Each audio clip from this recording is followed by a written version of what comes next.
Next है isomerism. To और more compound के पास सेम मॉलिक्यूलर फॉर्मूला रहता है बट डिफरेंट प्रॉपर्टीज़ रहता है तो उसको बोलते हैं आइसोमेरिज्म एंड ऐसे कंपाउंड को बोलते हैं आइसोमर। तो आइसोमेरिज्म जो होता है ये दो टाइप का होता है, structural isomerism and stereo isomerism. Structural isomerism 4 type का होता है, chain isomerism, position isomerism, functional group isomerism and metamerism. Stereo isomerism भी 2 टाइप का होता है, geometrical isomerism and optical isomerism. तो आइसोमेरिज्म जो होता है ये 2 टाइप का होता है, structural isomerism and stereo isomerism. तो यहाँ पे फर्स्ट स्ट्रक्चरल आइसोमेरिज्म दिया है। स्ट्रक्चरल आइसोमेरिज्म का मतलब same molecular formula and different structure. तो यहाँ पे टाइप दिया गया कि कितना टाइप का स्ट्रक्चरल आइसोमेरिज्म होता है। फर्स्ट है चेन आइसोमेरिज्म। तो चेन आइसोमेरिज्म का सिंपल मीनिंग होता है कि यहाँ पे चेन में चेंज होता है, मतलब कि सेम मॉलिक्यूलर फॉर्मूला रहता है, बस चेन डिफरेंट रहता है। नेक्स्ट है पोजीशन आइसोमेरिज्म। तो पोजीशन आइसोमेरिज्म का सिंपल मीनिंग ये होता है कि पेरेंट चेन फिक्स रहता है, बस उससे जो सब्स्टिट्यूएंट्स वगैरह अटैच रहता है, सब्स्टिट्यूएंट्स हो या फिर फंक्शनल ग्रुप वगैरह हो, उसका पोजीशन डिफरेंट होता है। नेक्स्ट है फंक्शनल ग्रुप आइसोमेरिज्म। तो फंक्शनल ग्रुप आइसोमेरिज्म में फंक्शनल ग्रुप जो रहता है वो डिफर करता है। तो यहाँ पे एग्जांपल लिया गया है C3H6O। तो यहाँ पे देख सकते हैं प्रोपेनॉन है एंड प्रोपेनॉल है। लास्ट है मेटामेरिज्म। तो मेटामेरिज्म का सिंपल मीनिंग ये होता है कि ये जो है ये फंक्शनल ग्रुप है, इसके जो इस साइड है कार्बन CH3 है, मतलब कि 1 कार्बन है, इस साइड 2 कार्बन है। तो वही यहाँ पे बोला गया है कि डिफरेंट अल्काइल चेन होगा फंक्शनल ग्रुप के आइदर साइड। देखो स्ट्रक्चरल आइसोमेरिज्म जो होता है ये 4 टाइप का होता है। फर्स्ट दिया गया है चेन आइसोमर। तो चेन आइसोमर को एग्जाम्पल के हेल्प से समझते हैं। एनसीईआरटी में एग्जाम्पल दिया गया है C5H12। तो चेन आइसोमर के नेम में ही इसका काम छुपा है, मतलब कि यहाँ पे चेन आइसोमर में चेन डिफरेंट होगा। तो ये कार्बन 5 है तो ये हो जाएगा 1 2 3 4 5 एंड हाइड्रोजन 12 है तो इधर 1 2 3 3 2 5 2 7 2 9 10 11 12। तो ये जो हो गया ये एल्केन का फॉर्मेशन हुआ है। तो यहाँ पे हम इसका नेम लिखे तो ये हो जाएगा, कितना कार्बन है 5 है तो 5 को पेंट लिखते हैं, ये एल्केन है तो ANE लगा देंगे। ये तो फर्स्ट कंपाउंड बना। चेन आइसोमेरिज्म है तो यहाँ पे चेन चेंज होगा। चेन का मतलब है कि ये जो पेरेंट चेन है ये चेंज होगा। तो यहाँ पे लिखेंगे 1 2 3 4 एंड एक CH इधर जोड़ देंगे, ये हो जाएगा 1 2 3 4।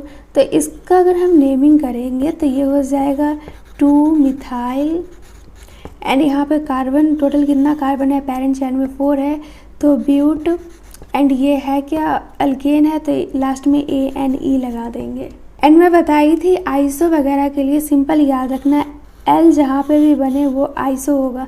तो यहाँ पे आइसो लिखेंगे तो टोटल कार्बन कितना है 1 2 3 4 5 है तो ये हो जाएगा आइसोपेंटेनी।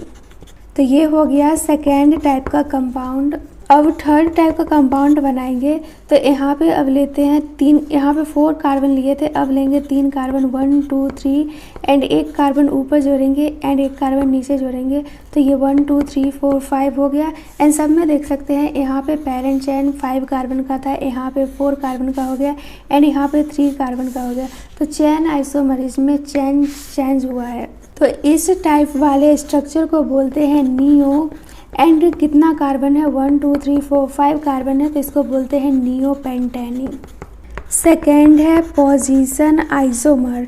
तो पोजीशन आइसोमर में जो होता है इसमें चेन फिक्स रहता है, बस पोजीशन डिफरेंट रहता है। तो इसका एग्जांपल लेते हैं C3H8O। तो ये हो जाएगा 1 2 3 एंड H8 है 1 2 3 1 2 3 2 5 2 7 एंड यहाँ पे एक O है तो यहाँ O लगाएंगे एंड एक H। तो 1 2 3 4 5 6 7 8 हो गया।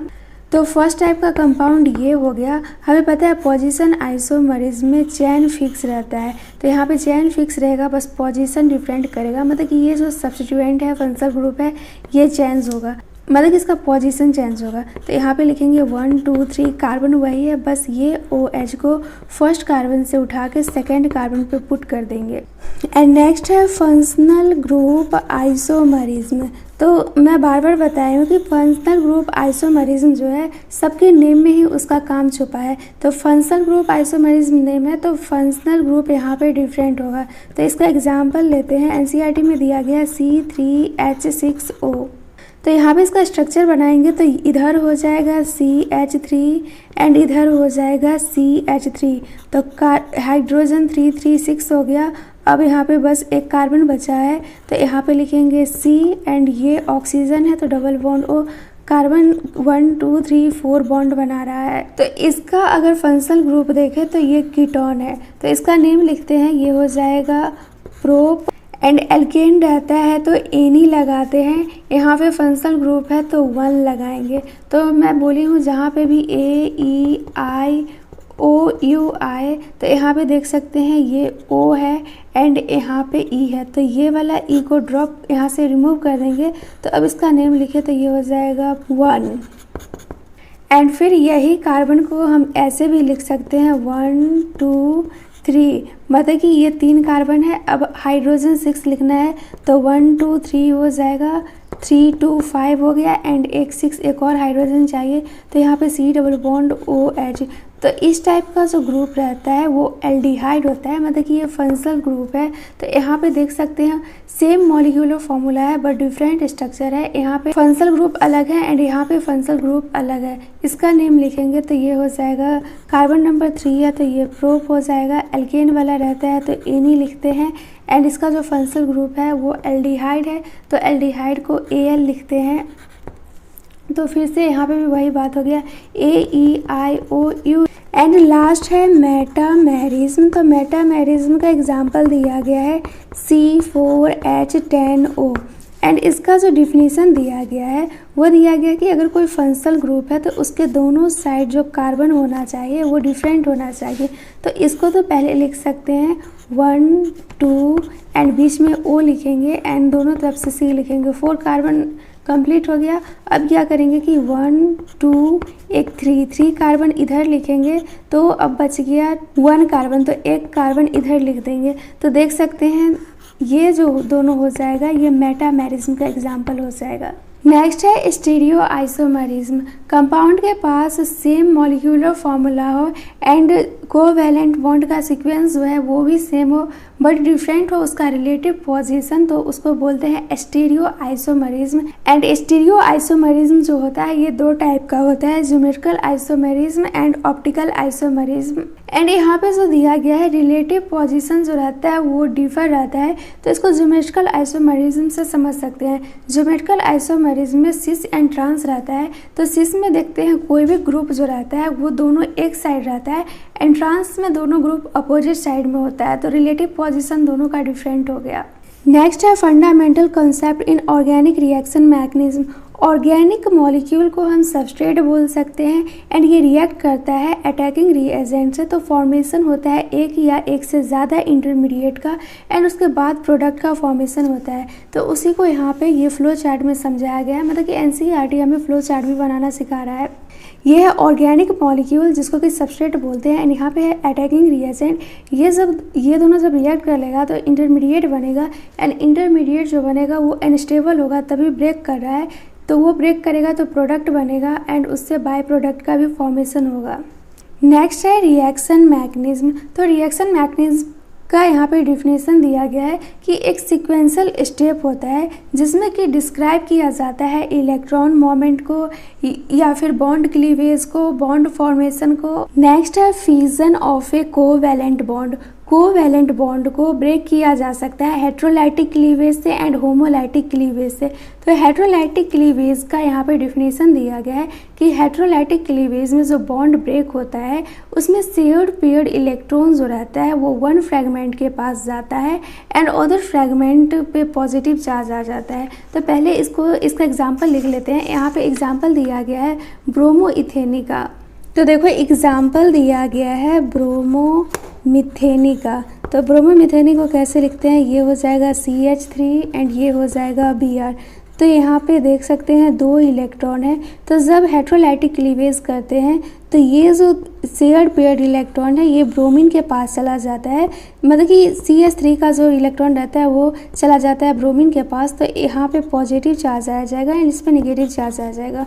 तो इसी को यहाँ पे लिखते हैं CH3 प्लस एंड इधर Br माइनस आ जाएगा एंड इस बॉन्ड को ब्रेक किया गया है इस टाइप से। ये है CH3 Br, तो इधर ब्रेक करेंगे तो इधर माइनस आएगा एंड इधर पॉजिटिव आएगा। एंड यहाँ पे जो CH3 प्लस बना है इसका अगर हम हाइब्रिडाइजेशन निकालें, ये जो CH3 प्लस है तो इसका हाइब्रिडाइजेशन हो जाएगा, ये A है एंड इसका सराउंडिंग एटम में 3 एटम है तो इसको B3 लिखेंगे। एंड कार्बन में जो वैलेंस इलेक्ट्रॉन होता है ये 2 4 होता है एंड यहाँ पे प्लस है तो 4 में से 1 डिक्रीज हो जाएगा तो यहाँ पे 3 हो जाएगा, मतलब कि 3 में से 3 जाएगा तो यहाँ पे 0 हो जाएगा, मतलब कि यहाँ पे कोई लोन पेयर नहीं आएगा। तो इसका हाइब्रिडाइजेशन लिखेंगे तो ये हो जाएगा sp2 एंड sp2 का मतलब होता है कि ये ट्राइगोनल प्लेनर है एंड ट्राइगोनल प्लेनर को इस टाइप से लिखते हैं। तो NCERT में वही दिया गया है कि जब हेटेरोलाइटिक क्लीवेज किया जाता है तो एक एटम के पास सेक्सट्रेट रहता है, मतलब कि पॉजिटिव चार्ज रहता है एंड उसके पास इलेक्ट्रॉन जो रहता है वो 6 रहता है। तो यहाँ पे CH3 के पास देखें तो इसका स्ट्रक्चर ट्राइगोनल प्लेनर है तो इसके पास 6 इलेक्ट्रॉन है, 2 4 एंड 6, मतलब कि यहाँ पे C लिखेंगे तो इधर हाइड्रोजन आएगा, इधर हाइड्रोजन आएगा, इधर हाइड्रोजन आएगा। तो 2 4 6 इलेक्ट्रॉन है एंड अदर एटम जो है उसका ऑक्टेट कंप्लीट है। यहाँ पे देख सकते हैं ब्रोमीन, तो ब्रोमीन का वैलेंस इलेक्ट्रॉन 7 होता है एंड एक माइनस आया है तो यहाँ पे इसका टोटल 8 इलेक्ट्रॉन हो जाता है, मतलब कि इसका ऑक्टेट कंप्लीट हो गया है।